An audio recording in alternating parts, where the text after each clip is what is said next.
So my name is Lloyd. I have a disability known as muscular dystrophy. The specific type is called spinal muscular atrophy. It onset when I was probably 2 years old, and then it's been a continuous thing throughout the course of my life. It restricts my mobility and my strength. Basically, it affects my muscles' ability to grow, and so I use a wheelchair. I have a personal assistance. I have a great team of personal assistants that help me out with driving, dressing, food preparation, eating, all those types of things. Work with students with disabilities and working on institutional change, and trying to create a climate at the institution that's more inclusive and more supportive of varying levels of ability. As a person with a disability, there's always attitudes and adjustments that need to happen in terms of how I am viewed as a person, how my work, how my intellect is perceived based on my disability. Usually people that know me fairly well kind of get it pretty quickly, but it's usually when I'm out and about at a shoe store or somewhere like that I run into these barriers, because people look at me and they don't necessarily realize I have a master's degree from the University of Michigan. They see a guy in a chair, and based on that, all their old stereotypes and tropes kind of just fall out of their mouths. Can you elaborate a little bit more about these barriers, in particular attitudinal barriers and other environmental barriers you have perceived or still perceive?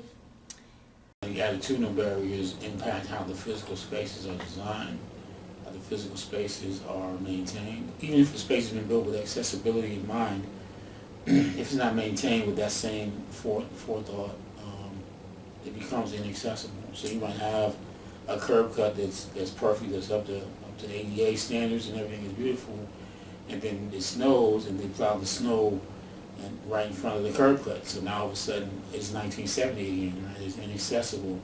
This corner becomes inaccessible for me to cross, and so really it's about a mindset that manifests in the physical spaces and the policies of transportation.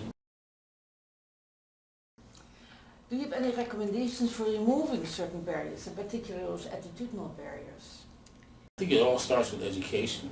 It starts with, number one, educating people. This is why I work in higher education, because I feel like this is the space where the people who will make policy, the people who will make buildings, the architects, the lawyers, everyone comes through some type of institution to get equipped to go on and pursue their career path. And so if we focus on folks during these 4 very influential years, sometimes 8 or 12 influential years, right, that they may be in school, then I think we can make a good impact that will then flourish in the broader society. And so it's really about shaping attitudes at this level. And so we really want to change institutions and change touch points where everybody flows through.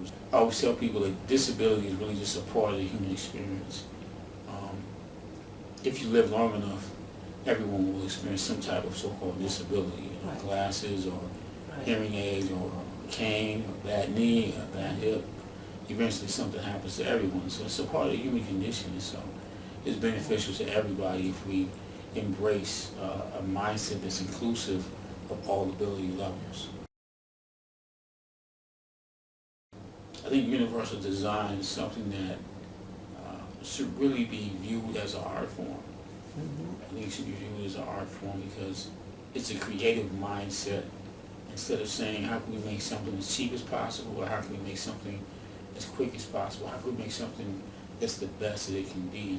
My whole thing is to see people as people, understand that we all fit in this continuum, that we should remove the brackets of what normalcy is, and understand that disability is normal. Whatever your profession is, it's okay, and whatever your ability is, that's okay too. We need to shape our society in a way that really expresses that. My friends have told me that, before I started hanging out with you, before I became your friend, I didn't pay no attention to elevators, I paid no attention to, where buttons, door opening buttons were placed. But as a result of your friendship, some people told me all of a sudden now their eyes are open, and all of a sudden now when they walk into a building, they're looking for the elevator. That's the awakening that we need to see on a societal level.